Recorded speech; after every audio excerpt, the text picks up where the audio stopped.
Welcome back to Toyota Sports Talk. It's been a little while, but I always love talking some Nats baseball with my guy, Jake Russell. Does a great job at the Washington Post. Jake, how are you? Been too long. Hope you and the family are well.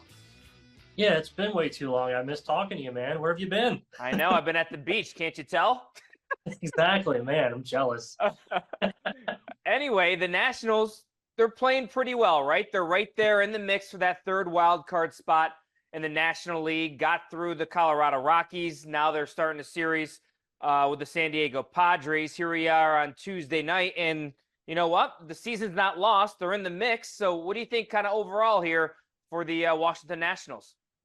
Exactly. This is the kind of projection I thought they were going to be on once they had that big jump from 2022 to 2023, because they were really bad in 2022. 2023, they had, I believe, a 16-game improvement, which is a nice jump from the year before. And I figured if they win maybe 8 or 9, 10 games more and just hover around 500, that should be on track with where they are and with where their top prospects are supposed to be. And I see them calling up their top prospects the next month or so, hopefully no later than that. And at a minimum, James Wood should be the first one called up. He's performed very well in Rochester so far. They just recently called Dylan Cruz up. So they have those two guys, those stalwarts in the outfield, playing together for a little while before they get a taste of Major League action. But I think right now they're on a good pace to, nip at some heels the rest of the season and fight for a wild card spot. The biggest revelation, Jake Russell, has been the starting rotation. Some of these young players that really weren't supposed to make this type of an impact, they're making an impact.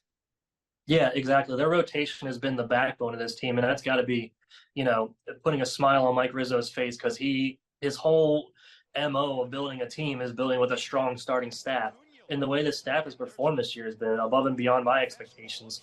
I've been really surprised, and pleasantly so, to see the performance of Jake Irvin and Mitchell Parker, who no one really had any high expectations of this year. I believe he's the 21st ranked prospect on the team coming into this season. And he's been, above and beyond what people expected of him. Their bullpen arms do get taxed quite a bit because the starting rotation, while they are solid and really good, they don't go as deep as we would like to, as that Mike Rizzo would like for them to go into games. So if they're continuing to hang around in July and trade deadline, buyers, sellers, I can't see Mike Rizzo selling off pieces to go get like a bat or something. I don't know. I feel like they're still kind of in this rebuild mode, and they're still maybe a couple years away from a true contender.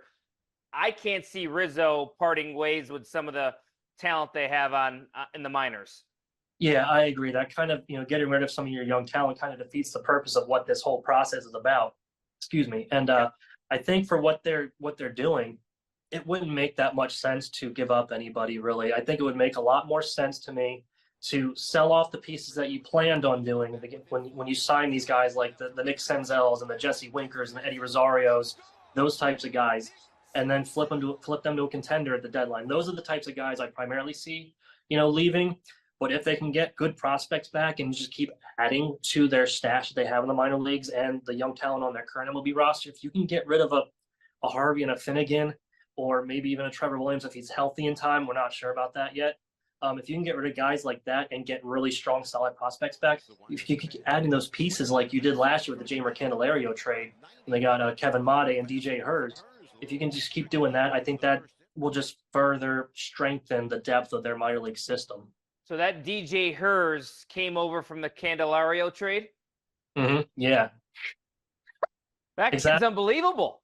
Exactly, and Candelario was just that. He was a one-year rental, and they shipped him to a contender with the Chicago Cubs, and they brought back DJ Hurd and Kevin Made. And Made's still in the minors. I'm not sure when he'll be called up, but DJ Hurd is another one of those starting pieces who's performed well above board and what people expected when the season went in. So I think that's been an improvement that Nats have had of getting those kind of middle tier prospects and getting more than above what people expected of them. So looking at the lineup, the bats, they don't score a lot of runs. What do you think about this lineup? No, it's been a point of emphasis with this team to manufacture runs, stealing a lot of bases, being aggressive on the base paths, making pitchers a little nervous, have to look, think about what's going on behind them, going from first to second and second to third. That's been a big MO and big point of emphasis for them this year, and they have to, because they don't really have that much of a power bat in that lineup. Most of their power that they have in their system is currently in AAA right now. And who knows when those two guys, James Wood and Dylan Cruz, will be called up. I also don't know what they're waiting on for James Wood. I mean, I can see them maybe waiting at the earliest for when they come back for a homestand, but I feel like everything they've wanted him to do, he's checked off so far. Like a few weeks ago, after a game, Davey Martinez said one of the things he needed to do, James Wood needed to do, was hit better against left-handed hitting.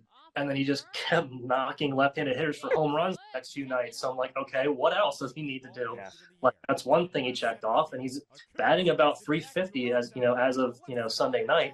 So I don't know what else they need to do, or what else he needs to do to prove himself. But I'm excited to see the young guys get the call up and get that major league experience, get a few months in before the offseason for their first offseason of knowing, okay, this is what it's like to be a major leaguer. I now have the major league mindset, and everything else is just gravy going forward. And Nats fans, listen up. Jake Russell has a great book. Tell us about this book, Jake. Yeah, thanks for pitching that, Scott. It's 100 Things Nationals Fans Should Know and Do Before They Die. I've signed autographed copies. You go to jakerussellsports.com, click on the Nationals book tab. I'll have it shipped out to you in about 24 hours, and you should get it within a week or so. All right, great stuff as always, Jake Russell. Great catching up with you, my friend. Likewise, buddy. It's been too long. All right, much more to come right here on Toyota Sports Talk. Stay with us.